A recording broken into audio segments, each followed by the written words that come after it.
നിങ്ങൾ ഒരിക്കലെങ്കിലും ചിന്തിച്ചിട്ടുണ്ടോ? സമയം എന്നത് നമുക്ക് മുന്നോട്ട് മാത്രം സഞ്ചരിക്കാനുള്ള ഒരു വഴിയാണോ? അല്ലെങ്കിൽ അതിലൂടെ മുന്നോട്ടും പിന്നോട്ടും സഞ്ചരിക്കുവാൻ മനുഷ്യന് ഒരിക്കലെങ്കിലും കഴിയുമോ?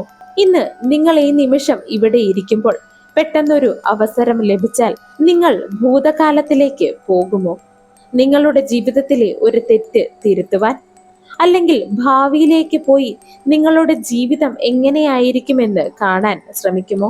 പക്ഷേ ഒരു നിമിഷം സമയം മാറ്റാൻ മനുഷ്യന് കഴിഞ്ഞാൽ ചരിത്രം മാറും. നമ്മുടെ ഇന്നത്തെ ലോകം ഇല്ലാതെ തന്നെ ആകും. ലോകത്തിലെ പല ശാസ്ത്രജ്ഞന്മാരും ഗവേഷകന്മാരും ചരിത്രകാരന്മാരും ചിന്തകന്മാരും വർഷങ്ങളായ ഒരു ചോദ്യത്തിന് ഉത്തരം കണ്ടെത്തുവാൻ ശ്രമിക്കുന്നു. ടൈം ട്രാവൽ ശരിക്കും സാധ്യമാണോ? ചിലർ പറയുന്നു അത് വെറും സിനിമകളിലും കഥകളിലും മാത്രം നിലനിൽക്കുന്ന കാര്യമാണെന്ന്. പക്ഷേ ഇതിലും വിചിത്രമായ ചില ചോദ്യങ്ങളുണ്ട്. ശാസ്ത്രത്തിന് ഒരിക്കലും അത് അംഗീകരിക്കുവാൻ കഴിഞ്ഞിട്ടില്ല എന്നും. പക്ഷേ ഇതിലും വിചിത്രമായ ചില ചോദ്യങ്ങളുണ്ട്.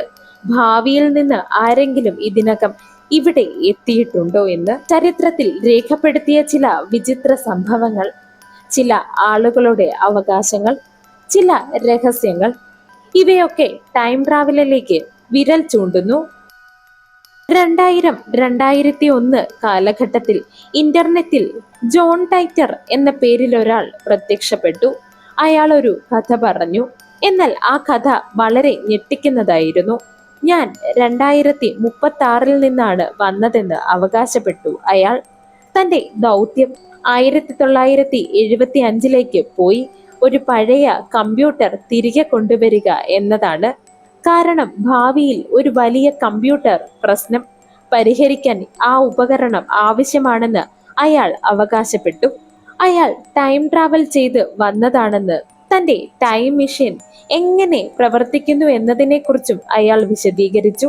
ഗുരുത്വാകർഷണത്തിന്റെ അടിസ്ഥാനത്തിൽ ഒരു സംവിധാനമാണ് അയാളുടെ ടൈം മെഷീൻ പ്രവർത്തിക്കുന്നതിന്റെ രഹസ്യമെന്ന് അയാൾ പറഞ്ഞു. കൂടാതെ ഭാവിയെക്കുറിച്ചും ചില പ്രവചനങ്ങൾ അയാൾ നടത്തി.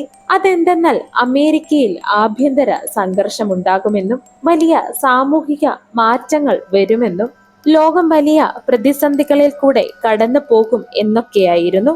ഇവയൊക്കെ എല്ലാവരെയും ഞെട്ടിച്ചു. ചിലർ ഇതൊക്കെ വിശ്വസിച്ചു, ചിലർ ഇതൊരു തമാശയായി കരുതി. മറ്റൊരു സംഭവം അത് 1950 അമേരിക്കയിലെ ന്യൂയോർക്കിലെ ടൈം സ്ക്വയറിൽ രാത്രി സമയത്ത് വിചിത്രമായ വസ്ത്രം ധരിച്ച് ഒരാൾ പെട്ടെന്ന് പ്രത്യക്ഷപ്പെട്ടു. ആശയക്കുഴപ്പത്തിലായ അയാൾ റോഡിലേക്ക് നടന്നു കയറി. അപകടത്തിൽ മരിച്ചു. പിന്നീട് പോലീസുകാർ അയാളുടെ പോക്കറ്റിൽ നിന്ന് പഴയ കാലത്തെ നാണയങ്ങൾ, പഴയ ബിസിനസ് കാർഡുകൾ, 1876 ഒരു പഴയ റെസിപ്റ്റ്, പിന്നൊരു കത്ത് എന്നിവയെല്ലാം കണ്ടെത്തി. അന്വേഷണത്തിൽ അയാളുടെ പേര് റൂഡോൾഫ് ഫെൻഡിസ് എന്നാണ്. 1876 കാണാതായ വ്യക്തിയാണ് അദ്ദേഹമെന്നും കണ്ടെത്തിയതായി കഥകൾ അവകാശപ്പെടുന്നു. അതോടെ പലരും ഒരു നിഗമനത്തിലേക്ക് എത്തി. 1876 നിന്ന് 1950 സമയം കടന്നു വന്ന മനുഷ്യനാണ് അയാളെന്ന്.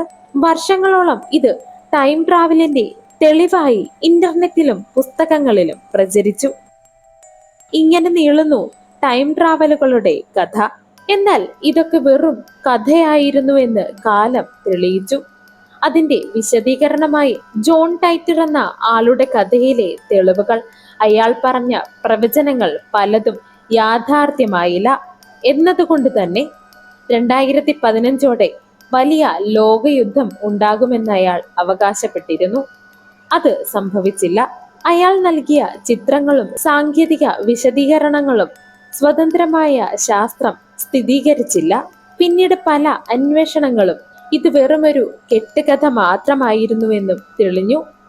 അതുകൊണ്ട് തന്നെ ഇന്ന് ലഭ്യമായ വിവരങ്ങൾ പ്രകാരം ജോൺ ടിറ്റർ യഥാർത്ഥ ടൈം ട്രാവലർ ആയിരുന്നില്ല എന്ന് വിശദമായി തന്നെ തെളിഞ്ഞു. അടുത്തതായി റുഡോൾഫിന്റെ കഥ. അത് പരിശോധിച്ചു. അന്വേഷണത്തിൽ കണ്ടെത്തിയത് വളരെ വ്യത്യസ്തമായ കാര്യങ്ങൾ ആയിരുന്നു.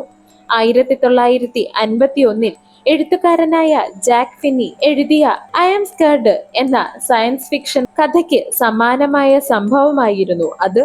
പിന്നീട് ഗവേഷകനായ ക്രിസ് ഒബെക് നടത്തിയ പരിശോധനയിൽ റുഡോൾഫ് സംഭവം യഥാർത്ഥ പോലീസ് രേഖകളോ പത്ര റിപ്പോർട്ടുകളോ ഇല്ല എന്ന് കണ്ടെത്തി. അതായത് വർഷങ്ങളോളം ആളുകൾ സത്യമെന്ന് വിശ്വസിച്ച സംഭവം യഥാർത്ഥത്തിൽ ഒരു സാങ്കല്പിക കഥയിൽ നിന്ന് വളർന്ന ഒരു കഥയായിരുന്നു. എന്നിരുന്നാലും ടൈം ട്രാവൽ യഥാർത്ഥത്തിൽ സാധ്യമാണോ, അതോ മനുഷ്യന്റെ ഭാവന സൃഷ്ടിച്ച ഏറ്റവും വലിയ രഹസ്യങ്ങളിൽ ഒന്നു മാത്രമാണോ?